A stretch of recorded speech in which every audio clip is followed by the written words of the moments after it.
নমস্কার, আপনারা দেখছেন কলকাতা টিভি। আমি আশিস চট্টোপাধ্যায় আপনাদের কাছে নিয়ে এসেছি মধ্যপ্রাচ্যের যুদ্ধ সম্পর্কিত খবরাখবর।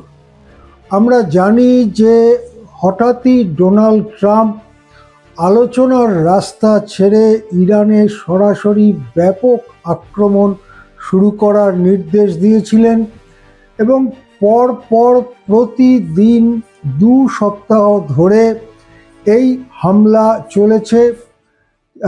আমেরিকার বিমানবাহী যুদ্ধ জাহাজ থেকে মিসাইল ছোড়া হয়েছে, ড্রোন ছোড়া হয়েছে, যুদ্ধ বিমানগুলোর থেকে একটার পর একটা মিসাইল ছোড়া হয়েছে এবং যে আক্রমণে ইরানের সামরিক ক্ষতি যেমন হয়েছে তেমনি অসামরিক সাধারণ মানুষের বিপুল ক্ষতি হয়েছে বলে শোনা যাচ্ছে। প্রথম দিন আমেরিকা আক্রমণ করার পরের থেকেই ব্যাপক পাল্টা হামলা শুরু করে ইরান। আমেরিকার যে সমস্ত ঘাঁটি রয়েছে পশ্চিম এশিয়ায়, সেই সমস্ত ঘাঁটিগুলোকে লক্ষ্য করে ব্যাপক মিসাইল এবং ড্রোন হামলা শুরু করে। এমনকি ইরানের চারপাশের দরিয়াতে যে মার্কিন যুদ্ধজাহাজ রয়েছে সেই সব যুদ্ধজাহাজকে লক্ষ্য করেও ব্যাপকভাবে মিসাইল এবং ড্রোন হামলা শুরু করে।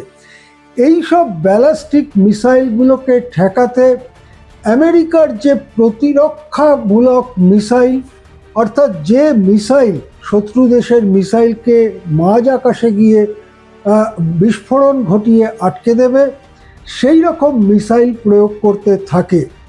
পরপর 2 সপ্তাহ চলার পরে 23 জুলাই যখন ডোনাল্ড ট্রাম্প পৃথিবীর কাছে এই কথা জানাচ্ছেন যে তার পরের দিনও সেই হামলা চলবে এবং এমন হামলা আমরা করব যেটা কখনো এর আগে করা হয়নি, এত সব বড় বড় কথা বলার পরেও হঠাৎ 24শে জুলাই একেবারে ঘুরে গেলেন ডোনাল্ড ট্রাম্প। 180 ডিগ্রি ঘুরে তিনি বললেন যে আমি হামলার নির্দেশ স্থগিত করে দিচ্ছি। এখন প্রশ্ন হচ্ছে যে কেন হামলার নির্দেশ তিনি স্থগিত করে দিলেন। অ্যাক্সিওস নামে সংবাদ সংস্থা, তারা কতগুলো খবর সূত্র মারফত পেয়ে তারা করেছে। আমরা এখানে যা বলছি মূলত অ্যাক্সিওসের খবর বলছি। তারা যেটা বলতে চেয়েছে, পশ্চিমী সংবাদ মাধ্যম অ্যাক্সিওস, তারা যেটা বলতে চাইছে যে ইরানের পাল্টা মারে আমেরিকার যুদ্ধের অস্ত্রে ঘাটতি পড়ে গেছিল। বিশেষ করে প্যাট্রিয়ট ধরনের যে মিসাইল, খুবই দামি মিসাইল, এক একটা মিসাইল তৈরি করতেই প্রায় $1 কোটি কাছাকাছি খরচা হয় একটা মিসাইল সিস্টেম তৈরি করতে, ব্যাটারি তৈরি করতে। সেই প্যাট্রিয়ট মিসাইল ইরানের হামলাকে ঠেকাতে এত পরিমাণে ব্যবহার করতে হয়েছে যে সেই স্টক প্রায় ফুরিয়ে এসেছে।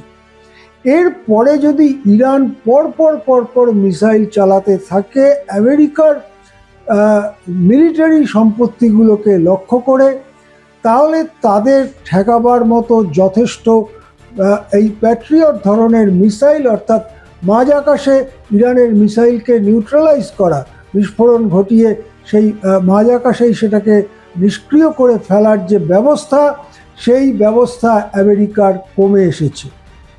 এর পাশাপাশি যেটা জানা যাচ্ছে যে আমেরিকায় যে নৌবাহিনী রয়েছে,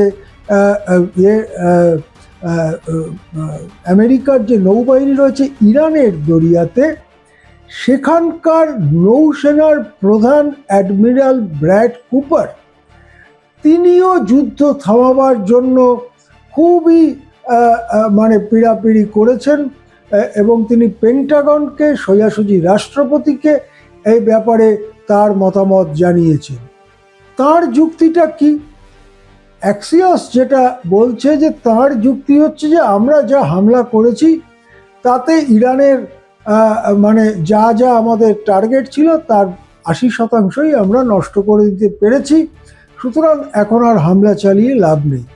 এই কথাটা যে কত অসার সেটা বোঝা যায় এই কারণে যে শেষ হামলা আমেরিকা করেছিল 23 জুলাই। 23 জুলাইও পাল্টা ব্যাপক হামলা করেছিল ইরান। সুতরাং ইরানের সামরিক ক্ষমতা আমরা 80% নষ্ট করে দিয়েছি, এই কথা হচ্ছে জাস্ট দুনিয়াকে একটা কথা বলবার জন্য বলা। প্রকৃত পরিস্থিতি তা নয়। প্রকৃত পরিস্থিতি হচ্ছে ওই যে মিলিটারি জেনারেল যেটা বলেছেন, আমি যেটা আগে বললাম যে জেনারেল ড্যান কেইন যেটা বলেছেন, আমাদের প্রতিরক্ষামূলক মিসাইলের স্টক ফুরিয়ে গেছে, তার জন্য আমাদের হঠাৎ এই আক্রমণ স্থগিত রাখতে হয়েছে।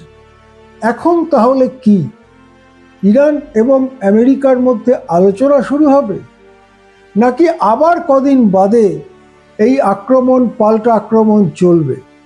ইতিমধ্যে একটাই আশার খবর, ইরানের সঙ্গে ওমান পার্শ্ববর্তী দেশ, তাদের মধ্যে আলোচনা চলছে এবং হরমুজ প্রণালী দিয়ে কিছু নির্দিষ্ট দেশের জাহাজকে বেরোতে দেয়া হবে কি হবে না, হলে কি শর্তে কোনো কর নেওয়া হবে কিনা ইত্যাদি ব্যাপারে ইরানের সঙ্গে ওমানের একটা আলোচনা চলছে। এটুকুই শুধু আশার কথা, বাকি সবটাই ভবিষ্যতের গর্ভে। আমরা নজর রাখবো পশ্চিম এশিয়ায় যুদ্ধ পরিস্থিতি কোন দিকে চলছে, কোন দিকে যাচ্ছে। এখন এ পর্যন্তই। দেখতে থাকুন কলকাতা টিভি।